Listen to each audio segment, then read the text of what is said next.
Good to go. And I'll go ahead and open everything up and then turn it over to my moderator and we'll get going. All right, good evening, ladies and gentlemen. I'm Brandon Johannes. I'm the president and CEO of the Leavenworth-Lansing Area Chamber of Commerce, and I'd like to welcome you to our forum tonight for the upcoming election for the Leavenworth City Commission. We have all 7 of our candidates here with us tonight. I'd like to really quickly give them a round of applause. Welcome them for being here tonight.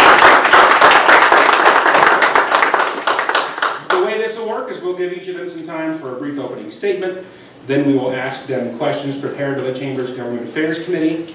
And then after we've asked a handful of those, we'll open to the floor for questions. With me as well is a volunteer timekeeper, Natalie Price. She'll be keeping them on track with whatever time the moderator assigns. And to introduce the moderator, Dr. Ted Davis, representing the Chamber's Government Affairs Committee. Ted, thank you for being here. And without further ado, I'm going to get to the back of the room and hand it over to Ted. It's all you, sir. Thank you very much. Appreciate that, Brandon. So, welcome everybody. We're glad to see you this evening. On behalf of the Government Affairs Committee, we welcome you. Mr. Mayor, we're glad to see you here this evening. So, welcome everyone. Let me go kind of through the, Brandon highlighted a little bit. We're going to give each candidate 3 minutes to introduce themselves, make an opening statement. Then I'm going to go through, we have a total of 4 questions. We're going to give each candidate 2 minutes to answer those. And after we go through that round of 4 questions, then we're going to open it up. And again, we'll give each candidate 2 minutes to respond to your questions. When we get to the public participation, if you would please make sure you get to the question. Get to the question as quickly as possible. I will prod you if you want to get sidetracked in some long dissertation about an opinion. We respect everybody's got an opinion, but we're here to learn what they are going to run on. So please get to your questions as quickly as possible so we can give the candidates time to answer them. So, candidates, are you all set, ready to go? All right, thank you. So why don't we start over here on your right, our left. And Nancy, would you start us off with your opening statement? Sure, I'd be happy to. My name is Nancy Bowder. I am a lifelong resident of Leavenworth and Leavenworth County, and my family has been here for 5 generations. I'm dedicated to my community. I really appreciate all of your support for, for everything that you do to help our community. We have 26 some boards that advise us. And I think that shows a huge participation in our community for the commission and for the work that we do. As far as my history goes, I have a master's degree in business and management, a bachelor's degree in medical technology, and started my job many years ago at Cushing Hospital, which is really breaking my heart right now. So I don't want to get into that, and I don't know what the city can do about that, but that is one thing that has always been at my heart is healthcare. Currently, I work for Prestige Home Care. I do quality assurance. I have my own art business, and I spend a lot of time working at the commission and working to help the city. Thank you for listening to us tonight, and I really appreciate all of your support. Thank you very much. All right. Next, Annette Hamilton, please. Hello, Leavenworth, Kansas. My name is Annette Hamilton, and I'd like to serve as your next city commissioner. A little about me. I work at Home Depot for their HVAC sales partner. This is my first time ever running for office. I'm also blessed to be a daughter of Leavenworth. My father's side of the family was one of the first kind of families in Leavenworth, so I'm related to half the town. And yes, that is a mixed bag of blessings. I've been in sales and marketing in one form or another for the last 30 years. I moved away from Leavenworth out to LA in '96. I also lived in northern Nevada, and one of the things I learned I was out in California is they are very good at promoting and marketing themselves. I moved back to Leavenworth in 2010. The opportunity to live in a few other communities across the country has given me a unique understanding of how special Leavenworth diversity in Kansas really is, and the amazing potential it has, and our city struggles. At the same, and some great ideas on how to promote and market what's great about Leavenworth. I've also learned a lot about the Leavenworth residents how friendly, creative, and hardworking, amazing the people of Leavenworth truly are. But I also see a lot of low-income people in Leavenworth that struggle, who cannot afford to live or shop here, because I am one of them. But God and a very tight budget and dreams of a better future for Leavenworth is what helps me get through the day. I love Leavenworth. If I'm elected commissioner, I will serve you with integrity, and will manage your hard-earned tax dollars as wisely as you would, while working very hard to promote a vibrant, prosperous community that is rich in history. I have the skills, the time, the passion to accomplish these goals for you. I will work hard to serve our community's needs, as I remember that Leavenworth is a place we all want to be proud to call home. I'm open to any questions after the meeting, and I humbly thank you for your time. And hopefully y'all earn your vote. Thank you. Thank you, Ms. Hammond. All right. Jeremy Hanson, would you introduce yourself? Thank you. Good evening to the public for coming. Thank you to the Chamber for hosting this forum. My name is Jerry Hanson. My background is I am born and raised Leavenworth citizen. The only time I spent away was 16 years I spent in the U.S. Army, and I am a disabled veteran. I have a unique experience with Leavenworth, as I was a city employee for a short time before I moved on to other opportunities. But I've also had a lot of family members that worked within the city of Leavenworth from time to time, from superintendent of streets when Mr. Roy Metz was the superintendent back in the 80s, and other folks. I am also a past American Legion commander, and I currently work on Fort Leavenworth at the Commanding General Staff College. I have never ran for office before, and I never know what to expect. But I have a lot of envisions from continuing better road improvements, a lot faster maintenance than what we're seeing, and trying to get our infrastructure built up, because from what I'm hearing from the students where I work at, is they're not interested in Leavenworth too much. They'd rather go shop in Kansas City, and we got to fix that. We'd rather keep our military dollars here if we can, for our local budget to be raised with our proper sales tax and use tax done. Anything else? All right, thank you very much. Michael. Good evening, my name is Michael Lay, and I've been here since '63, came from Atchison, Kansas. This is my first time ever running for any kind of office. I've been in the work leader's position, I've been a supervisor, I've run the Officers Club kitchen at Fort Leavenworth. I've been a facility manager. I'm currently working in environmental on Fort Leavenworth. I believe in the hometown spirit. I hate when people look at it and say, why is Leavenworth such a dump and don't have nowhere to go, because I do take that personally, because I've been here all my life. Besides the 3 years I don't remember. As far as any other questions anybody asks me, you can ask them at the end, and I just wanted to pull a rabbit out of my hat and be a city commissioner. Thank you very much, Michael Lay. Camelia Leonard Lay. Camel. I'm sorry. I'm sorry. No, that's Thank you. I appreciate it. I apologize for Yeah, mispronunciation. thank you Please. for being here this evening. My name is Kamla Leonhard. I was born and raised in Leavenworth, Kansas at St. John Hospital. My husband and I have been married for 25 years, and we were married at St. Joseph Church here in Leavenworth. He is retired after 29 years from USP Leavenworth as a lieutenant. And also, we have 2 dogs. I have to tell about them, Adele and Lucky. And anyway, my parents are Harry and Jeanette Allison. They're lifelong residents, born and raised here, and really involved in the community over all the years. I'm a graduate of Immaculata High School, and I'm a graduate of Kansas City, Kansas Community College. Some of my focuses are collaboration between the city and county on issues such as transportation and mental health in our community, promoting and marketing the City of Leavenworth history, and I'm an advocate for the people and safety of our citizens. I've been highly involved in the community.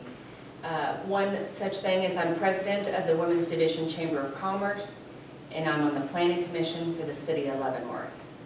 This has given me great learning experiences and knowledge of our great city. Thanks again for coming tonight. Thank you, appreciate that. And Christopher Murphy, would you please? Yes, good evening, everyone.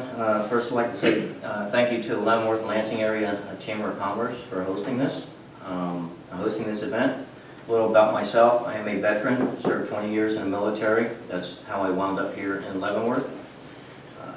I arrived here in 2002 with my family, and upon arriving, we were already starting to look for our forever home because we knew that soon after our arrival that I was going to be retiring.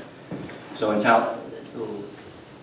I actually wound up retiring in 2003, and I can tell you it took us probably about 2 weeks to realize where we were going to spend the rest of our life here in Leavenworth. You can't beat the city. A little about my background. Well, I'm married to my wife Elisa for over 28 years.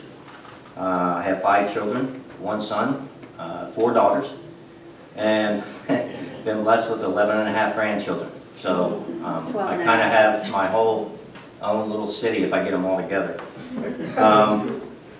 I had 2 daughters that have graduated from Leavenworth High School. My youngest, who is here tonight, she is currently a freshman in the JROTC program, as long as a Leavenworth Raider, and is on schedule to graduate also from Leavenworth High School. My education, I have a master's degree in information technology management, and I am in my final year of my PhD in information systems with a focus on biometric technology. I currently work on the fort as a civil servant, and I have been since my retirement.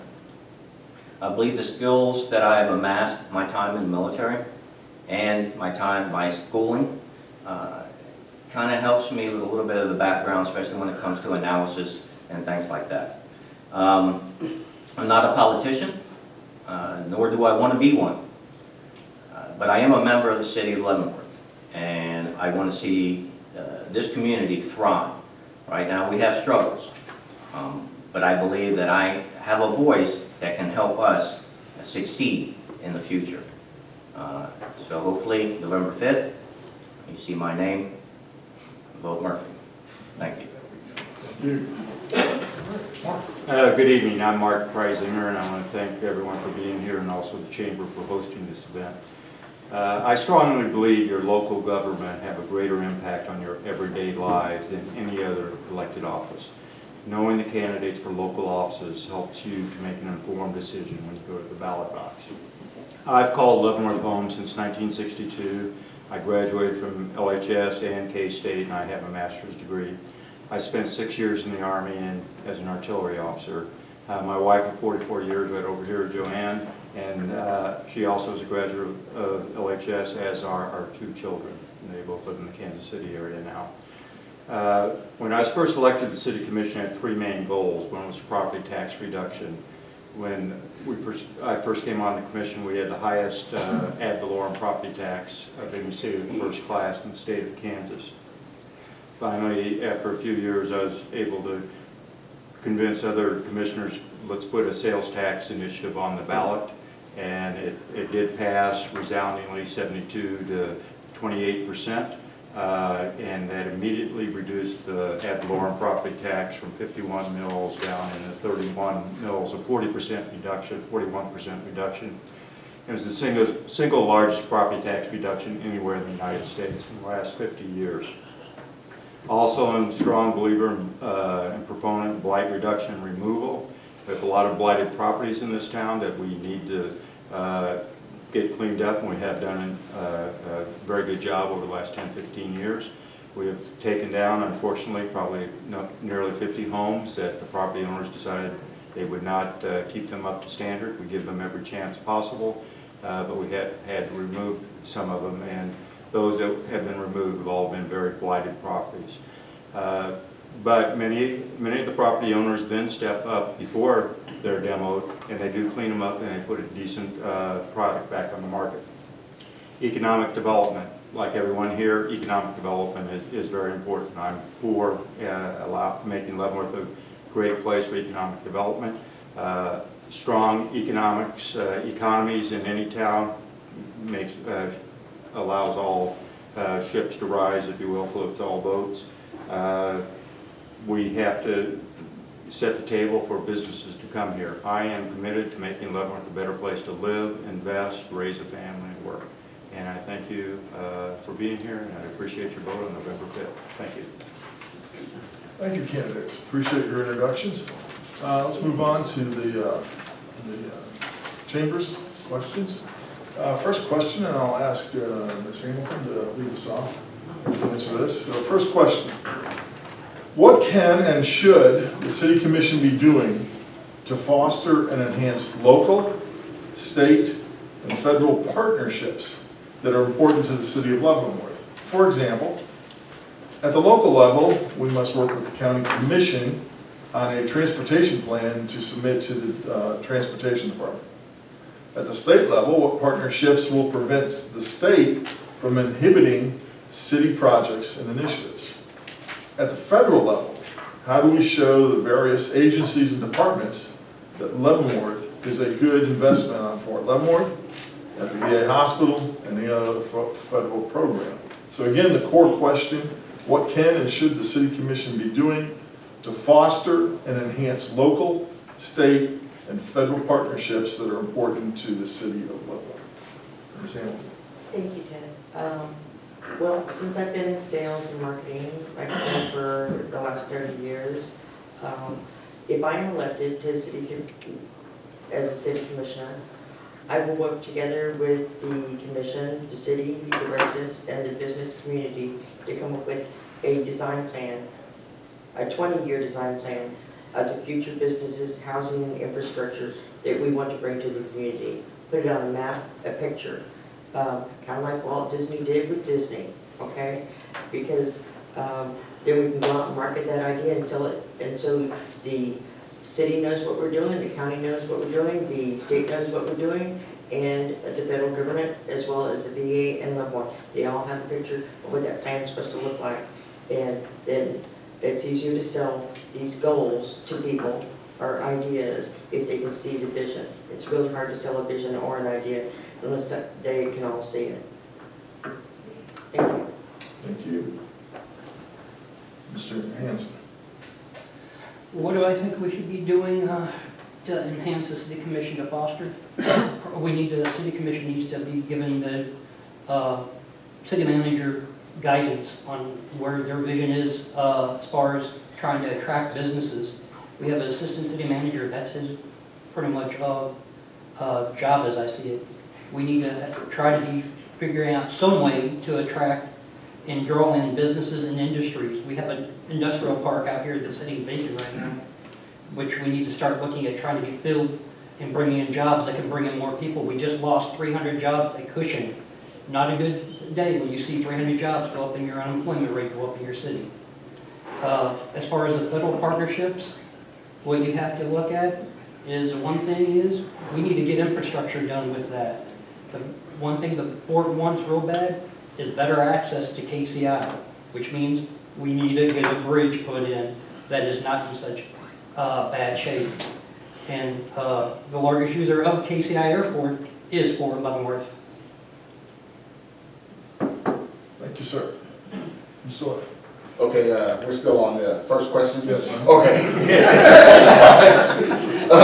Okay, the transportation, I remember on 3rd and Delaware, we used to have a bus station, and they had city buses, and one of my part-time jobs, I used to look at the charts and stuff of where the bus used to run. But however, in order to get a decent transport system, we have to not only drop the guards and stuff, stop arguing with the county, and you need to figure out how you get the buses or the people to Fort Leavenworth to the gate and to transport them onto another bus. But on the because they have to do the ID check. The VA, the same way because it's a government entity. But also you have to touch bases with the other counties, because if your bus station, if your bus service is only running from here to the county line, then if there's nowhere else to get on the bus, then it doesn't make no sense. It's called communication between all entities. All right, thank you very much. Please. Okay, aligning our goals and having a partnership at all levels of government. I have a couple examples about this. Improving mental health in the community. I was able to attend a mental health task force meeting that the community leaders are involved in to find a solution to help the citizens of Leavenworth and Leavenworth County. We need to keep all of our citizens safe. And we need to bring more state dollars here to help with this crisis.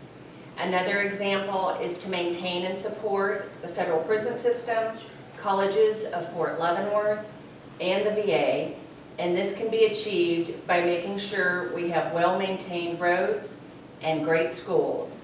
Otherwise, no one will want to work or live here. Thank you, Mr. Murphy, please. Okay, well, the key to fostering any partnership, whether it's local, state, federal, is the willingness for both parties to work together. This is not a big sister or big brother relationship.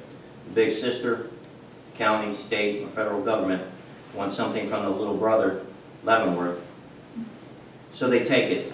This is no way to do business. The City Commission must work with every level of government with the understanding that there will be some give and take. But at the same time, we need to keep the best interests of the citizens of the City of Leavenworth in mind. On a federal level, the biggest thing we need to do is build up our infrastructure. With the current infrastructure the way it is, crumbling, as we all know, it would not be able to handle any type of expansion.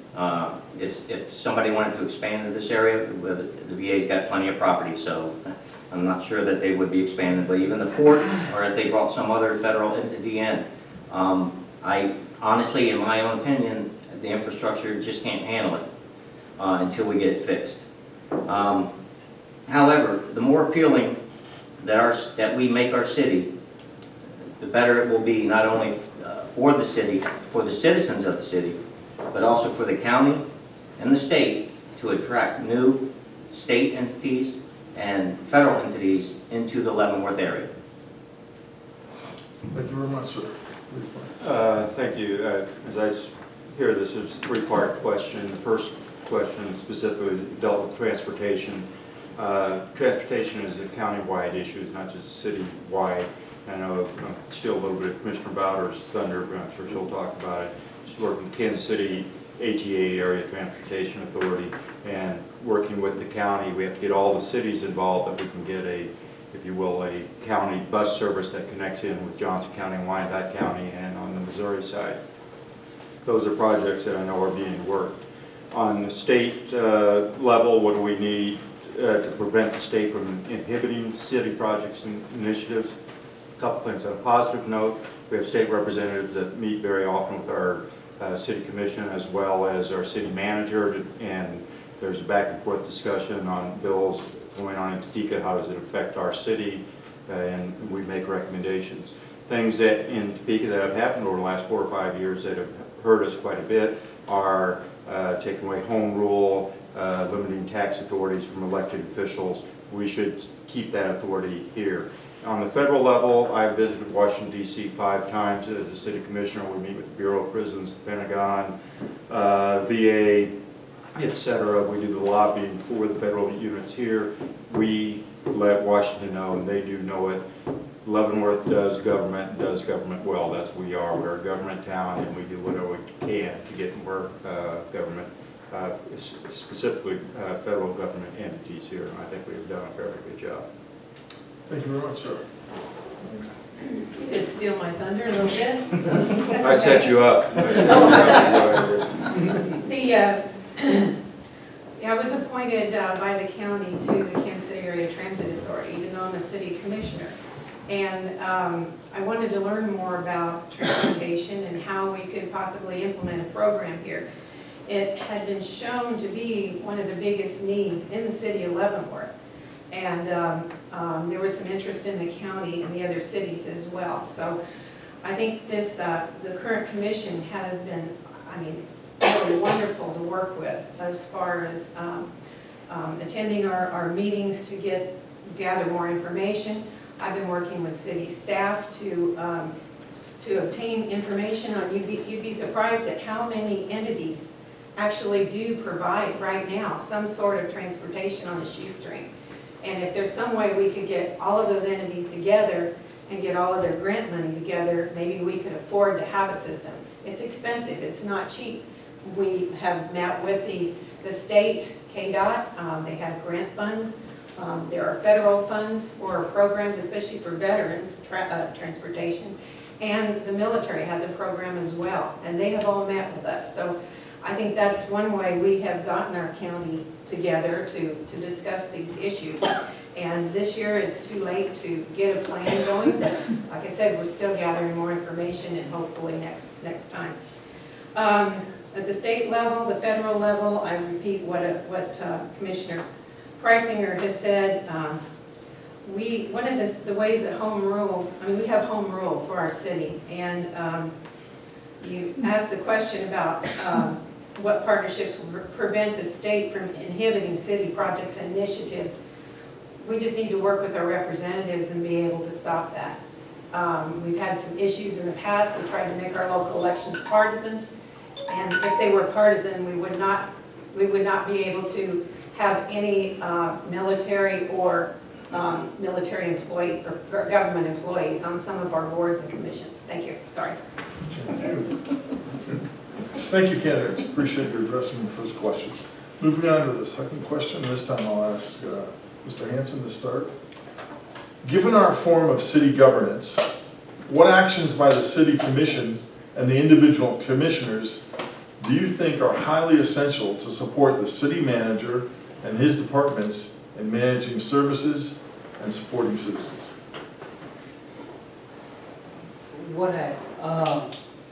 I like what actions the police department, I like the way we go out and get the grants to help the needs of our police department. Because we have, from what I'm starting to see, we're starting to get a drug epidemic problem with opiates and stuff. And our commissioners have been the great backbone of getting grant funding for the police department to help with combating that issue. And it's a growing issue that needs to be taken care of.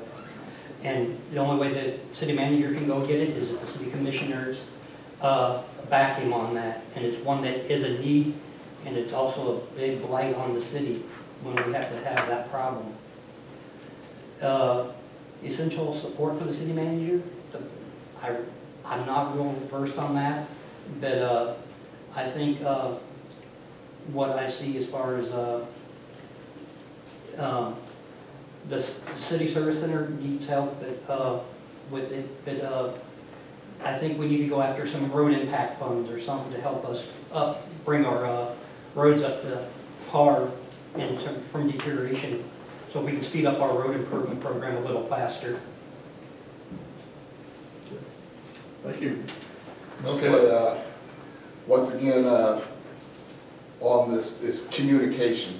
The commissioners have to communicate with the city manager.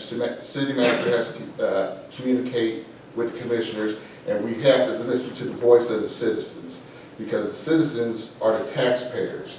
The taxpayers want more bang for their buck.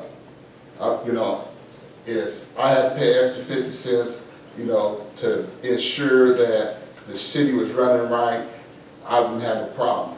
I also believe, because I sit at home on Tuesday nights and watch the commission meeting and stuff, and I believe that each department head or their representative should be here and represent their department, instead of hearing, well, we need to get back to you on that situation. All right, thank you very much. Okay, We need 5 elected individuals, which we have, called commissioners, and that is elected, and it's by the people, to have responsibility and accountability. They make policies that the city manager implements to all departments. I had the opportunity back in 2016, 2017 to attend the Leavenworth-Lansing leadership class and graduated from that. And that has made me understand more deeply the going behind the scenes in the city government, learning and how important the gravity of decision making is. Then after graduating from that class, I was appointed by the mayor to the Planning Commission, which I am still currently involved. Thank you very much. Okay, with our form of government, it's imperative that the commissioners and the city manager work together to solve problems and set policies.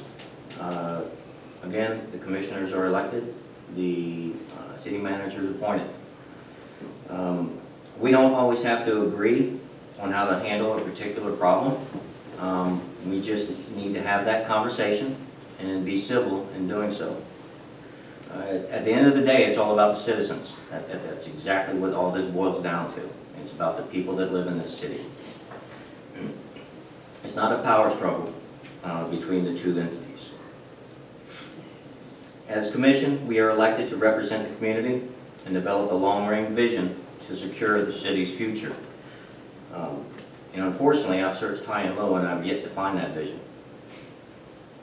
So I believe we need a roadmap, and I believe the commissioners and the city manager can develop that to get this city into to a brighter future. As a city commissioner, I'm only one person, only one vote, but my vote and my responsibility of my vote is for the citizens, what they need or what they want. I'll not rubber stamp the vote just to get go along with the status quo. Cooperation and civility go a long way. We seem to have forgotten that as a country, as we see it every day. But we definitely need it in this city if we want to have a bright future. Thank you very much, sir. As some of the other candidates have already stated, the purpose of the City Commission, primary purpose is to provide oversight and establish policy, establish the budgets and the tax base. We actually only have one employee of the City Commission, that is the city manager. All the other departments report to the city manager. The city manager is the CEO of the city, if you will, and whenever the City Commission has any dealings with any of the departments, we go through the city manager. And so if we have an issue one way or another, we're talking to the city manager. It's not appropriate for a city commissioner to go to the director of public works or some other place to say you need to do your job this way or that way. We do have sort of a chain of command that we try to establish. We do hire the city manager. We think that he's a professional. And if we have issues, the city manager is where we take it. That's where our responsibility is, providing oversight for the city budget and establishing policy. Thank you. Thank you, sir. We do have a comprehensive plan that is going to be updated in the coming year, I believe. And it's a 10-year plan. We do annual goal setting as well. And our commission, I mean, everything everybody said is correct here about we do the budget and we approve the budget and make sure the tax base is enough to support our city. But our economic development and our vision is important for us to have a big part of. We want to make sure that when we recruit businesses to come to our community, they fit in with our vision. And sometimes we can't always choose who chooses to set up shop here, but when we are actually recruiting businesses, such as for our new business park, we have to make sure that they do fit in with our vision. And that's, to me, that is very important. We hired a good city manager whose job it is to manage the city services. And I'll keep mine short since I went over last time. I feel like that we keep the lines of communication open regarding citizens' issues. The city manager always lets us know if there's an issue we need to know about. We let them know and make sure that the right he makes sure that the right staff gets on it. We can't please everybody, but we sure do try. Thank you. Ted, can you read that question one more time? Yes. Certainly. Given our form of city governance, what actions by the city commission and the individual commissioners do you think are highly essential to support the city manager and his departments in managing services and supporting citizens? Thank you. For one, I think it's great to be a good listener. In supporting the hardworking city manager, city employees, and the citizens, and give them the tools that they need to run Leavenworth efficiently and effective for Leavenworth today as well as our future. With my marketing and sales skills, I will be promoting the city and to new businesses and promoting what's great about Leavenworth. Also, I have some really creative ideas about raising funds without raising taxes. Thank you. Thank you, appreciate that. All right, moving on to our third question, and Michael Lay, I'd like to ask you to lead off answering it, please. Third question. The city invests a lot of money in sustaining the city's infrastructure. Which of the city's infrastructure attributes, such as city streets and sidewalks, needs the most attention, and what do you think the city ought to be doing to improve services in that area? Okay, I think the streets are probably the worst ones we have right now. They're already working on a storm drain, but I forget what the figures were, but we send so much money to Johnson County, Wyandotte County, and all this on street repairs and stuff. And growing up, I remember when the street department had a milling machine, had a paver, had rotatory vibrators, with the rollers, whatever you want to call them. And they sustain themselves instead of sitting down. And I understand that there's a budget thing going on with that, with retirement and all that, but if we don't take care of the citizens and offer them something, then we sure will die out. I also looked at some of the plans on the storm drain system. If we're putting in 10 whistles, the 10 tubing into some of the replacements, why are we doing that when it's a 10-year fix versus putting the concrete in and having a 30 to 75-year fix? Spend that little extra and make sure that it's taken care of right the first time. Thank you very much, sir. Please. Okay, street maintenance. Let's go back 6 years. The budget was $800,000. Then 5 years ago, up until present 2019, it was $1.3 million. Well, 20th Street over the last 5 years took $500,000 of that. So that sort of gave a little bit of hindrance in doing other streets for maintenance. But the good news is 20th is completed and paid for. 10th Avenue and Thornton are taken care of as well. So the budget next year is $2 million. The city currently hired this company called Stantec, I believe. And it's, I don't know if it's a van or a truck, actually I didn't get to see it, that has this laser technology that's going through every street in the city of Leavenworth, and it's ranking it from 0 to 100. And once the reports get back, they will be evaluated by the engineers and the city commission to see what streets need to be maintained and what materials need to be used. So looking ahead, you know, it does help that 20th Street's paid for now, and hopefully that'll be enough and we can move forward and just keep on maintenance every year, therefore, since hopefully all of it can be divided among more streets than just a certain project. Thank you very much. Okay, I'm gonna go out on a limb here. I'm gonna say everything. To me, we need it, and we want it all fixed. We really do. Yes, I understand we can't afford it and things like that all at once. We've got the underground, the stormwater infrastructure is crumbling. The streets are bad, the sidewalks bad. We know, we see it all the time. These are the same problems you had when I got here 17 years ago. I understand we don't have the money, but you know, maybe we could have done a little more to fix the problems as soon as they happen instead of wait. Right now, like I said, we can't really pick one. We gotta ask the citizens, you know, okay, what do you want less? A broken ankle from walking on bad sidewalks? A busted rim on your car from hitting a large pothole that you really can't afford to fix now? Or do you want to come home to a flooded home because the water's not draining properly? These aren't choices that people in the city should have to worry about. We got winter coming, and guess what? And that means more bad roads, that means more potholes, that means more fixes, more money. So, you know, again, what I have seen in the city so far is we seem to wait till a problem gets out of control and unaffordable, or we just do a temporary fix. We hear a lot about analyzing problems before we decide to fix a plan. We can't analyze the problem away. There's eventually time when we have to take a stand, find the money, and fix the problem. Thank you very much. Please. As Ms. Leonard recapped, 10 years ago we were at approximately 775,000 street repair. We then went up to 1.3 million. For the past 5 years, 500,000 of that 1.3 million went on 20th Street. It cost us $2.5 million to do it. We did increments of 500,000 each. So that left us basically at 800,000 for regular street repairs. This year, 2020, next year, we have budgeted $2 million for street repairs. 20th Street is completed, so I think you'll see some major changes, major happenings in the streets, or major improvements in the streets.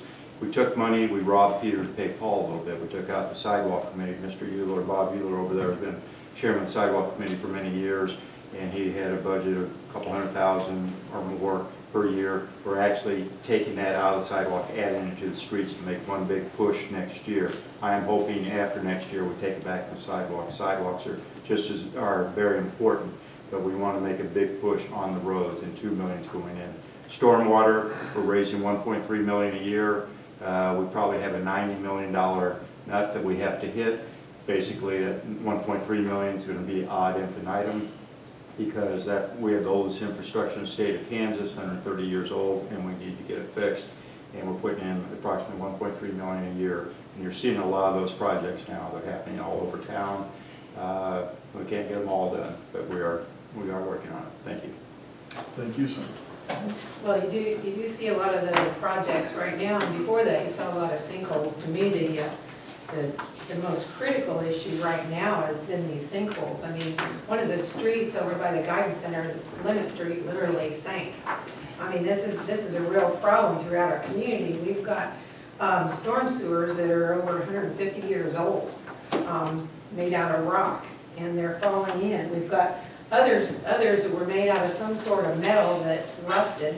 And if you look at the videos that we have of those at the meetings, you'll see that they, instead of being round, they're flat, and nothing's going through them, and that's where you see the sinking. So, to me, that is the biggest, most immediate issue right now, and we've had to do something to deal with that, and that's been a hard one, a challenge for them, because I don't like to raise fees, but we've had to do that in order to take care of this problem. Thank you. Thank you. Well, our infrastructure, in my opinion, the infrastructure, whether it's the sewers, the streets, is all equally important, but perception is reality. And I think our streets and our parking lots should be our top priority. Everyone sees them, everyone drives on them, and it's hard to convince people that we are a vibrant, prosperous community worth investing in when our streets tell a different story. In my opinion, we have to think out of the box. I think we should be paving our own streets. We used to have our own equipment. Do you have an idea about raising funds to fix our streets and our infrastructure without raising taxes? Thank you. Thank you, ma'am. Students. I would like to start off, I agree with Mr. Murphy and Mr. Lay both. Too many numerous projects need to be done in sidewalks, streets, and stormwater. I agree with Mr. Lay. In-house used to be done. We did it as a fine job back throughout then. I can attest to it. I've seen my family members that work for the city do it. We can maintain our own self-services. We don't have to go out and contract. And then if you want to look at a project that didn't do very well, look at 10th Avenue. We paid for a road project due. That project is not going to last. How can I tell you? Because that's my job when I was in the Army as a Corps of Engineer. that project, we're gonna end up going back and fixing that road already because it didn't get done right and things. Then throughout the time, we're patching potholes, and we're patching and going over the same areas numerous times because we're not getting it done right. That's where the city manager needs to come in and hold the city service center to fire to the feet, and let's get it done, and let's get it done right. As far as the commission is voting on these contracts for these people to do road improvements, they need to make sure they find the right contractor, not always just the lowest bid. All right, thank you very much, candidates, for answering that question. My final question, and I'll open it up to all our participants. My final question, and I'd ask Ms. Leonard to begin the answering. What do you understand about crime in general and drug crime specifically in the city of Leavenworth? And what will you do as a commissioner to assist our police force and other agencies in reducing crime in Leavenworth? Some facts. The crime rate went down 1% in 2018. Domestic violence calls went down to 690 in 2018, and the previous year was 827. But the police department still struggles with mental illness as a primary public safety concern. In the last several years, the issue of mental health has risen to one of the most difficult and dangerous calls that the police have to deal with. 2016, 180 calls. 2017, 195 calls. 2018, 218 calls. With lack of proper infrastructure and support, it will continue to make progress. It will be difficult. We need to work together with the Mental Health Task Force to find a solution for this community. The law enforcement profession overall continues to focus on hiring and retention. I had a nice conversation a couple weeks ago with Chief Pat Kitchens, and he was down 7 police officers he needed to hire. And I believe they hired 3. So, and what's exciting is he has the traffic force back out, so you'll see a lot more people getting tickets. Some people think a red light is optional.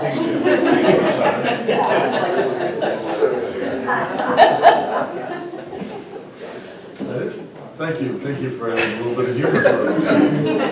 Mr. Harvey. The stats, according to the 2018 Leavenworth Police Department Annual Report, the crime rate in the city did drop by 1%. It went from 4,485 crimes down from 4,562 crimes from the previous year. That's great.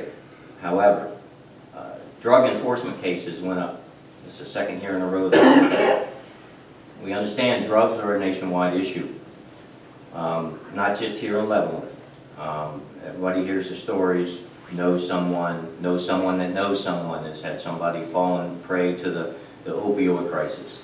And until that gets nipped in the bud, we're going to continue to see these problems rise.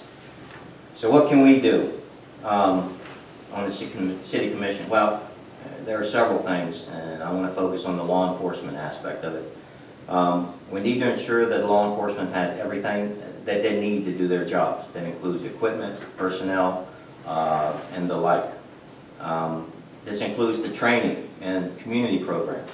Community outreach programs are very important to any community. They're not just, these programs are important to the community because it helps the police connect to the community and to the people in it, to get to know each other, to build bonds, bridges. Policing is not just about arresting or citing people, it's about maintaining the peace in the community. We should give the police officers and the police service everything they need to do their jobs. But it also needs to include training. Finally, I also like to see an uptick in neighborhood watch programs. They work wonders in the community. It gets everybody involved. We can start policing ourselves, free up the law enforcement so they can go investigate more serious offenses. Thank you, sir. As everyone stated, crime rate did drop 1%.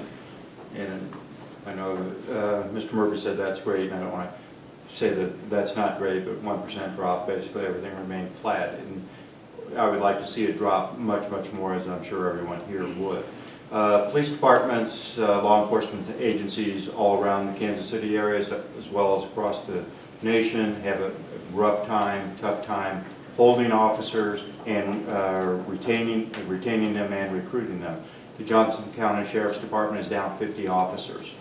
We have 54 slots for sworn officers in the city of Leavenworth. I think we have 51 of them filled, which is the best that we've had for the last few years.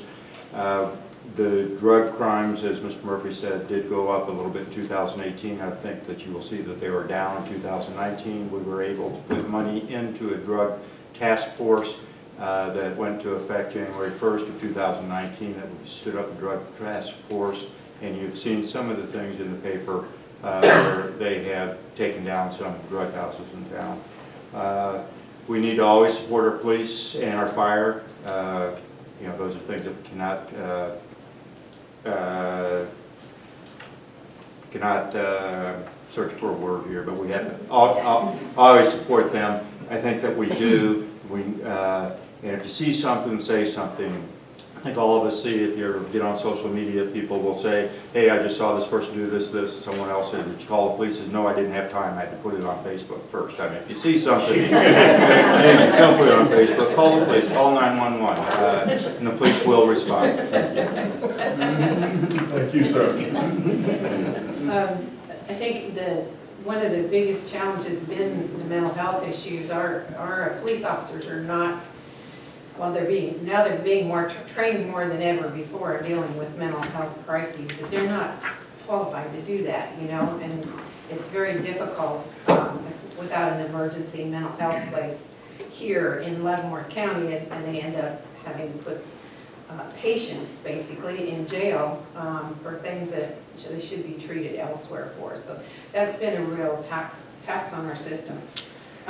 Drug enforcement did increase because we have 2 new drug officers, and we were very happy to see some of those busts over the last year especially. So that should it should level out now after that.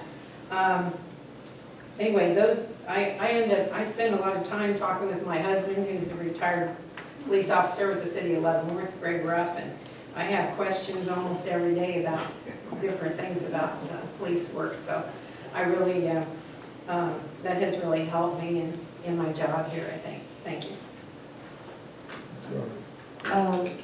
Just last night, I had to call the cops on my new neighbors who moved up from Wyandotte County a week ago because one of them had threatened to harm me and slash my tires. We finally worked it out, and I didn't have to have the cops come out. But these people, in my opinion, haven't had great role models. They do not know how to treat their mental health issues. They do not know how to, don't have the proper, in my opinion, role models that would help teach them how to deal with life stressors. And I really do believe that we, as a community, should look at the role models across the country that have been successfully dealing with the mental health issues, the crime and the drug issues, and low-income families at risk, as well as police training and community training on how to deal with these issues. I believe as a city commissioner, a city commissioner should be a community volunteer and should take leadership role in bringing together nonprofit organizations that work together along with community assets and funds to the most vulnerable families, one block at a time, one family at a time, so they can see the kind, hardworking, creative, and caring community that Leavenworth really is, and see our values and our laws, and what's expected as Leavenworth citizens, to bring the kindness and respect and sense of cooperation back to our community, like our mayor has done, and he has been a servant leader to all of us. Thank you. Thank you. Yes. I do have vast knowledge of our police department from over the years. I've known Miss Bowder's husband, Greg, for a number of years, who's in the audience. I've also known our juvenile officer that we used to have back in the 80s, Mr. Michael Beck, which was a very inspirational person to me. I really loved that man until he passed away. Great aspect. From Dave Spiza, our traffic enforcement officer at 4th Street for years. And so I do know law enforcement officers. I think what we need to keep doing is keep getting the grant funding for our drug programs for them. Let's keep getting them staffed up as much as we can. Let's look at maybe a bike patrol for downtown or something, and let's see our officers take a city block and get out of their car and walk a neighborhood during the summer months and meet the citizens.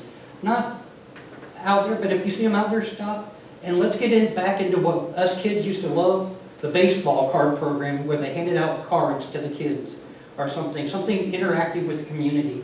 But for the most part, we have to support our law enforcement program because, like Pam said, it's not an easy task with this mental health problem. They need the backing, and we got to show our support for them as a commission and as the citizens of Leavenworth. Thank you very much, sir. Mr. Black. Okay, this one is very personal to me because I've had family members fall on bad times with this and friends. But, however, it's a two-way street. You can't, you can say how great the police department is, and I appreciate them, but there's times when you call them on the business line versus the 911 line, and they say, well, either you need the police up here on the area or is this emergency? Well, you wouldn't be calling the law enforcement if it wasn't an emergency. You have too many people drifting up and down the alleys. You can drive through town and you don't see presence.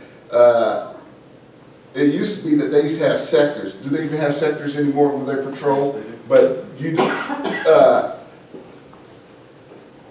somehow, I think we got complacent and comfortable within the law enforcement, and we depend on law enforcement, but as citizens, we should be able to say, okay, we know this is wrong, and it's going to be wrong. And I'm all in favor of bringing the canine back, because when they get out the cars and they take off running or whatever, law enforcement has extra, the vests, their belts and everything, but that canine will track them and will find them. Instead, after they get tired, they sit on somebody's porch until they get more air and take off again. Thank you very much, sir. All right, thank you, candidates, for answering Chambers' questions. Now we're going to open up to you. What questions do you have? And Mr. Murphy, would you start us off with whatever the first question is, sir? I've got a question for you. Please, sir. I've heard a lot of discussion about policing and the first responders. I'm here to tell you that there's nothing better than to prevent the crime instead of trying to solve the crime. And one of the things you do to prevent crime is have a vital youth program where the kids participate. In Leavenworth, there's absolutely nothing for the kids from the age of 14 to 18. Sir? What's the question, please? My question is what are you as a commissioner going to do to promote youth activities? That's actually a real good point. Thanks for bringing that up. Thanks for the question. You're absolutely right. There's very little to nothing for our youth in the city. If we don't do something about it now, you know, we see it every day. Our youth graduate, they get out of here as fast as they can because there's nothing for them. If we want to have a bright and vital future, we need to come up with a plan and come up with that plan now. Yep. We need something for them to do. You know, whether it's community events, community center, you know, we build an arcade downtown, got it, great thing, but you know, that's not going to keep these kids interested. I met with Main Street and they brought up a point about possibly putting a youth board together to get the youth together, let them figure out what they want to do for the city, for themselves. So there are a lot of options. That's one thing that I really would fight for if I was on the commission, because the youth are our future. We owe it to them to do something for them, not just give them the education. Let's give them the skills, the people skills that we seem to have gotten away from. they keep their faces buried in the games. They keep their faces buried in their phones. Let's get them back to being the youth that they need to be. Teaching them right from wrong. Giving them something to do after school. Teaching them a trait or something, anything. So that would be actually one of my top priorities. So. Thank you, sir. Thank you for the question. I understand, I tend to agree that there are some issues. We have a Parks and Recreation program that probably goes after kids from age maybe 5 to 12, 13, 14, somewhere in there. Most of those are sports related. There's events or sports year-round, from baseball to indoor soccer, futsal, which I guess is a form of indoor soccer, basketball, volleyball leagues, etc. But as many of you know, when I was a kid, you played 4 sports. You play football, then basketball, then baseball. And now kids, once they get about 12, 13, 14 years old, if they're in the sports, they usually concentrate on one. And there aren't many programs besides adult programs, or between 14 and 18, there's probably not much. The school tends to take care of that with their various after-school activities. How we solve that, I don't know. Obviously, we could add more programs. There is a cost involved in that. We do have to stay up with the times. We can't say, back when I was a kid, I played baseball all year long, because kids nowadays tend to be more interested in electronic games than they are in the physical activities. And that's just the way of the world. But we do have to offer some events or some activities for children, work with the school district, and we have a pretty good relationship with the school district and the activities directors to offer these opportunities for kids, and hopefully the parents will take advantage of them. Thank you, sir. Another note on that, we do have a youth advisory board that's made up of kids from high school that we appoint every year. They get appointed every year, and they volunteer to advise us on youth activities. Someone just approached me the other day about setting up a futsal court, and it's something that the commission hasn't known about yet, probably, but they may have talked to you about that too, Mark, but they had, that's something that's really popular. We try to stay on, track with what is going on. I mean, a few years ago, we built the skate park over there, and that is used all the time. I mean, I like to know what the kids want, and I like to hear from the youth about what they want in our community. Thank you, sir. I think about this in a different approach a little bit. I think as a city commissioner, supporting the community's ideas, kind of like the churches and the nonprofit organizations volunteering to maybe do something like a big brother or big sister, something like that, but maybe with our grandparents that are retired, because a lot of these youths are not well supervised. Their parents are so busy working, trying to make a living, that they don't have time to instill good values, and in my opinion, guide into these students and teach them right from wrong all the time, because they're so busy working. Along with the community, the skate parks and the other community things, I think it's vitally important that these children learn about good hard work, about volunteering and helping our community, and learning from our community, what your values are, and what good citizens, law-abiding citizens, can teach them. Thank you. Thank you, ma'am. Please, sir.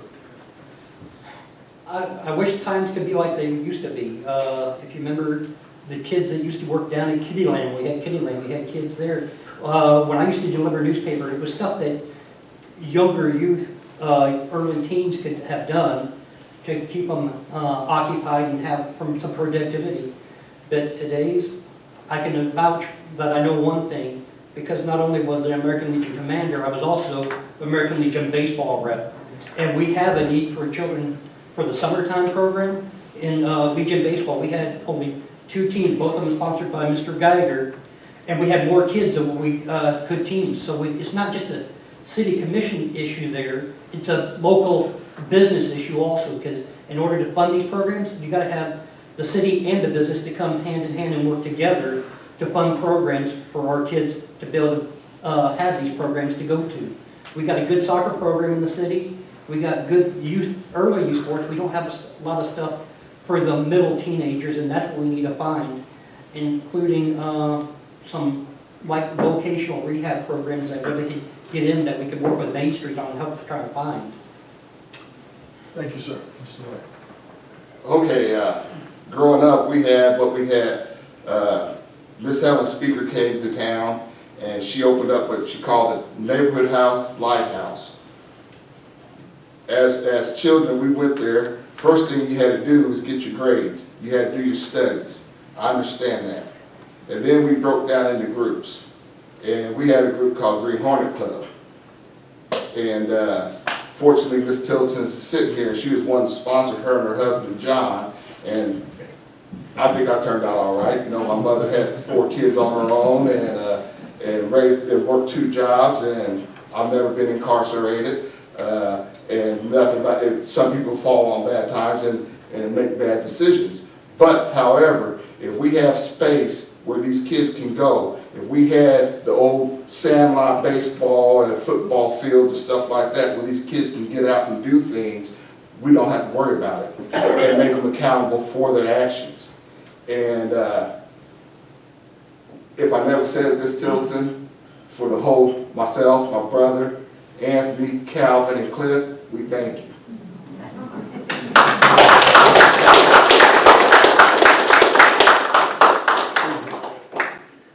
Now, my husband and I, we don't have any children, but of course I have a lot of friends that have kids of all different ages. And what I find compared to when I was a little kid to now at different ages of the youth is there is so much more activities in school. Even with my friends, they're coming and going. Their kids are involved in sports and drama club and doing projects for the community. So I've talked to some students from the University of St. Mary. They took time out of their busy schedule and helped with Lions Club that I'm involved with trash bag delivery. And they were happy to do so, but their schedules, they're like, we're on the basketball team, we're on honors program, and they were just go, go, go, go. I know we have a Youth Achievement Center here in town that offers some activities and the sports programs, but I am up to getting the youth involved if, you know, depending on the age groups and if there is programs, other programs needed besides what's all, you know, entailed in the schools. Thank you very much. All right, next question. This time I'll ask Mr. Vice Mayor to start us off. He's got the next question. Please, ma'am. Still on our youth, we need strong schools to help our community stay strong, but we need strong communities to help our students in school. Part of that transitioning from their education where they may get a trade, an associate's degree, or something else, part of that they also need economic What's the support. question, ma'am? What were you going to do to help propose that they can get some jobs? They need an entrepreneurial spirit, and jobs are dwindling down consistently. We've gone from a population growth of 100,000 to under 40,000 in our city now. So what can you do to help spearhead to give them a stakeholder account to want to stay here and live and work?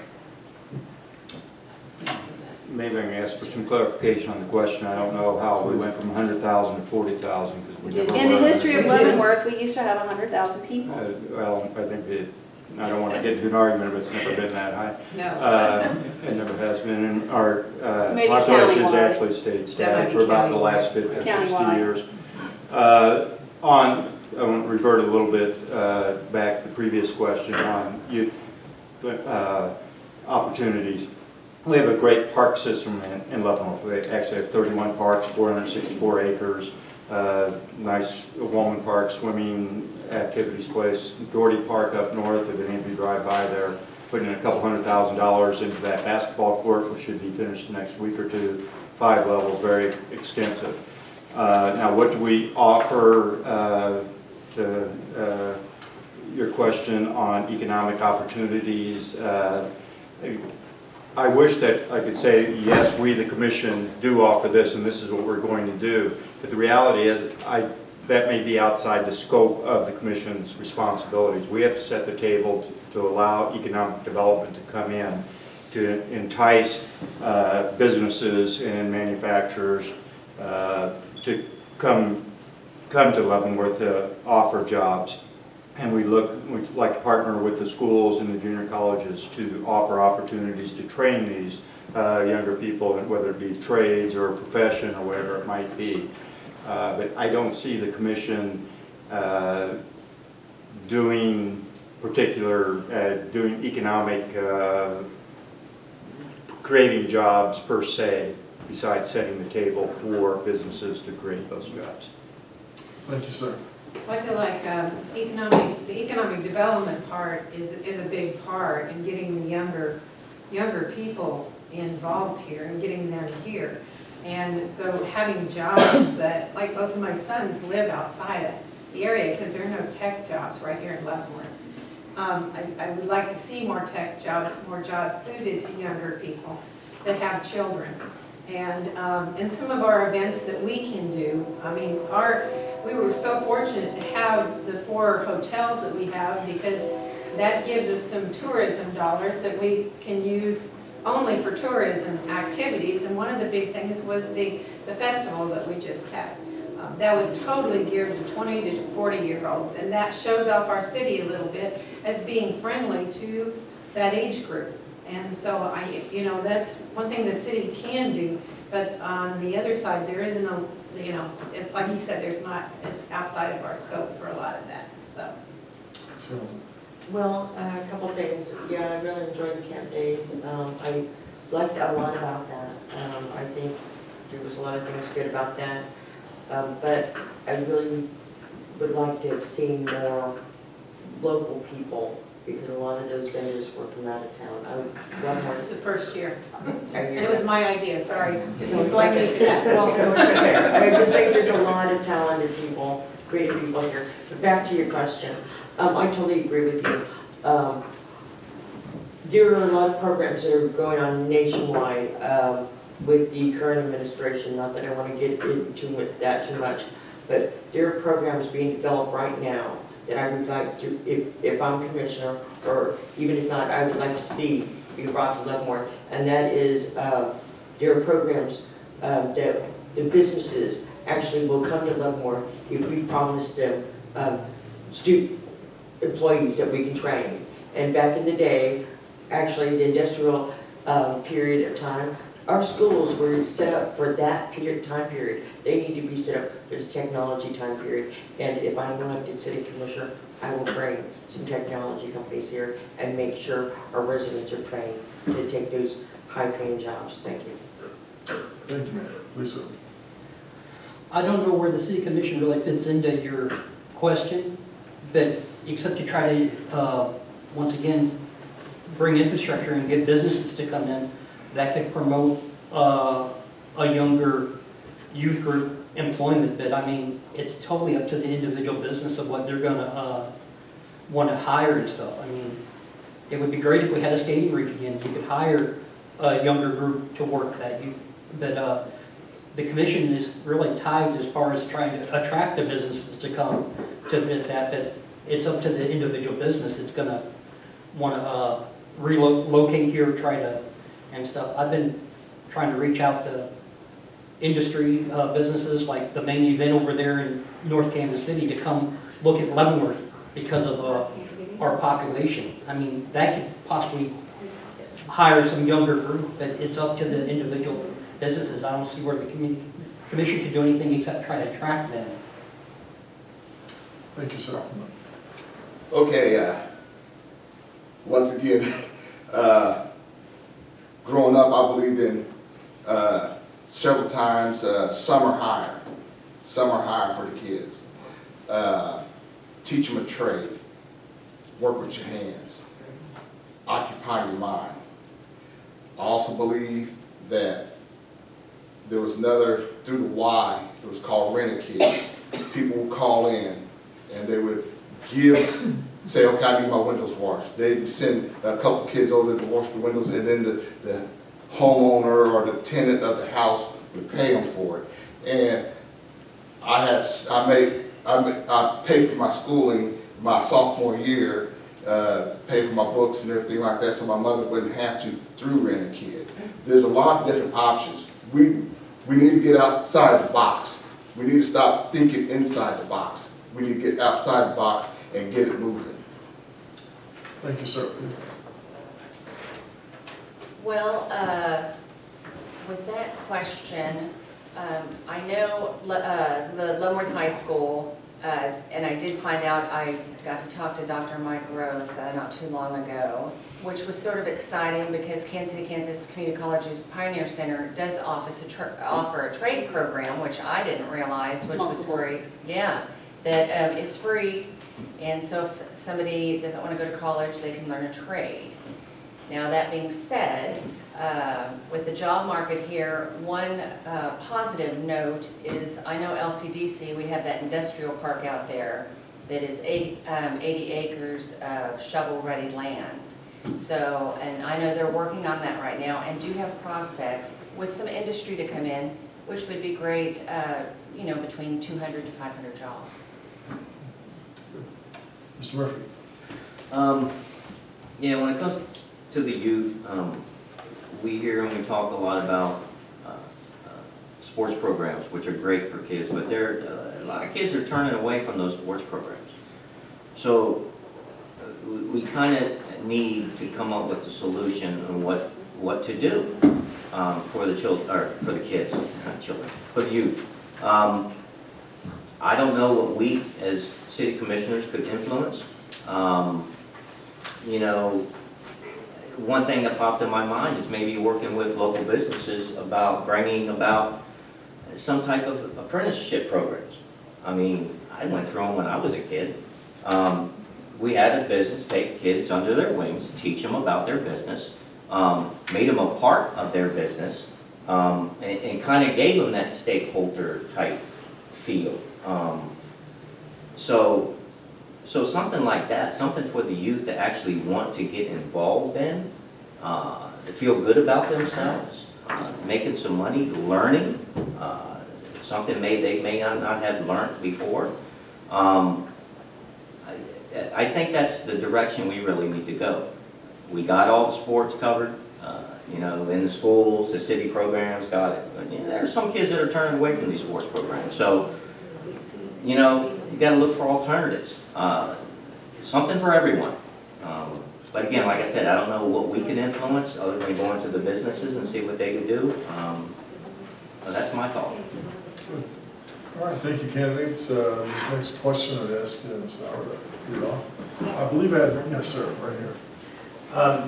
There's a ton of problems. You've discussed a lot of them here.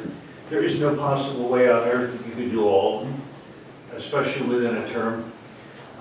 What are your plans or desires to work with the council to come up with clear priorities of action? Clear priorities for the use of resources, clear priorities for the use of public relations, so that you can cut a little bit of the salami off everything and accomplish nothing, or you can choose a smaller number of items and really work towards them. Thank you, sir. Well, we work every year to do a goal setting session. And each year, each of our commission, and it's just, the nice thing about a commission of the 5-member sizes, we have so much diversity. We have people with different walks of life, different backgrounds that are able to add to this mix. And we do work to set priorities for the city. And just my priority may not be your priority. It has to be voted on by the entire commission to make those decisions. So we do that every year, and then as the year goes on, we look at our goals from our goal setting session, which is half a day of trying to iron things out on what we want our goals to be and have that fall in the vision, our long-term vision, and then focus on a few items. And we do that every year. I feel like, so. Ms. Hamilton? Yes, actually, I totally agree with you. Having like 3 priorities, that not just the city and the government here, but the community come together and we all work together towards our top 3 priorities. And that way, everybody is working towards the same goal. So they know when their property tax has to go up a little bit, they know what it's going up for. When the community is saying, okay, we're moving this or changing this, they know what we're doing it for, so we can all get on board. And because together we are going to have to do this, and we do have to think out of the box and come up with great solutions. Thank you for the question. Thank you. Mr. Wilson? I agree. As a commission, you have to focus on what resources you have, what priorities you want. And I'll just give you my priorities as a commissioner, if I'm elected, will be 1, the road improvements and maintaining of roads. We have to have a good, strong road program in order to attract the businesses here. If you don't have that, you can't get the other. The other is my other priority is our law enforcement, keeping them staffed up and adequately funded so that we keep a good, robust criminal justice program and crime rates reducing every year. And we're working towards that. My last one is the children and youth sports and stuff. I believe in supporting our children so they have activities to do during the summer. Like I said, I'm the Legion Baseball chairman, and this year we had more kids that wanted to play than we could. So I want to try to grow that as a commissioner and try to get that in there so that the kids have activities that want to do them. Thank you, sir. Mr. White? We spoke on several different items tonight, but I still say, let's make a plan and let's move forward. Thank you. Right, of course, like I said, there's 5 commissioners, and you sit down, and all of you might have different ideas, and get together and focus on a couple of them. Now, like I said in the beginning, I want the city and the county to have a better relationship, which I think we will, because I've met all 5 county commissioners, and they're doing a great job. And a couple of the issues that are already in study sessions are the local transportation and the mental health issues. So that would just be a couple ideas just to throw off the cuff. Thank you, Mayor. The bottom line is, and I've already mentioned this, we need a vision to look out towards the future. And I totally agree. During any 1 or 2 terms, whatever the case may be, you can't fix everything, not in one span, in 2 years. It's impossible. So we do have to set priorities. Nancy said it. I mean, they have goal sessions. They'll come up with their goals and what they're going to do for that year. But I think we need to take it a step further. If we plan out 20, 30, 40 years, all right, that gives us, what we're going to be doing the there and then. Then we can decide how we're going to get there in the here and the now. You're right, we can't fix it all at once. We have to take it in chunks. We don't have the money to fix it all at once. It's impossible to do.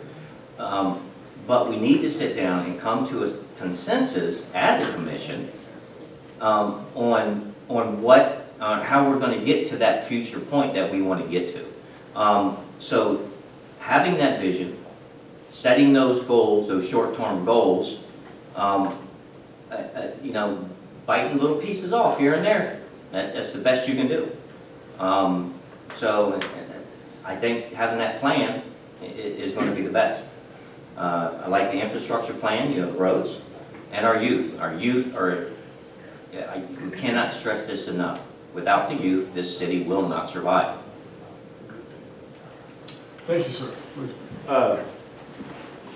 As has been stated, we do have a goal, the City Commission does have a goal-setting session every spring, and that manifests itself into the budget when we do the budgets in July, a 3-day process. That's where we prioritize what we have decided are our goals. This year, I think it's been said a few times, obviously we put roads up there higher than anything. 2020, we put $2 million in roads. When years pass, minus absent 20th Street, we're only putting in 800,000. So we're more than doubling what you're going to see in road repair in 2020. I will not compromise ever on fire and safety, for anything to protect our citizens from hazards or law enforcement. I never will compromise on that. I don't think this commission has. We do whatever we can to recruit and hold good law enforcement and firefighters throughout the community. And economic development increases the tax base.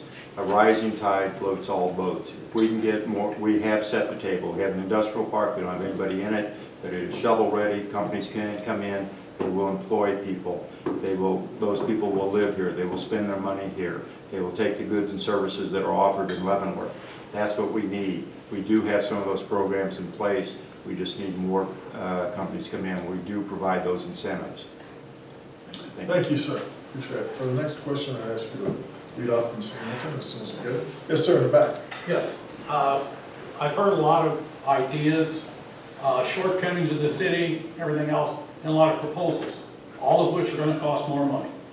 Now, simple question, how high are you willing to raise taxes? I don't want to raise taxes at all.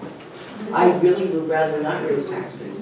I think, like I said, I really thought outside the box about this. And I have been in other communities where they were great at raising funds and promoting themselves, okay? And I really believe there's enough talent here in this community, okay, to where we can have festivals, okay, that promote our police and fire department. And we do those on a regular basis, and some of the small businesses that are working out of their homes and the contractors and things like that, and doing festivals around what we do here, we can raise those funds within our community, okay? Because I would much rather be going out and buying somebody's food, okay, that works here, you know, that lives here, that wants to put out their vendor truck, sorry, I'm getting tongue-tied here. I would rather do that and use half of that for their profit and half of it towards the city versus paying tax dollars where you have no idea where it's going.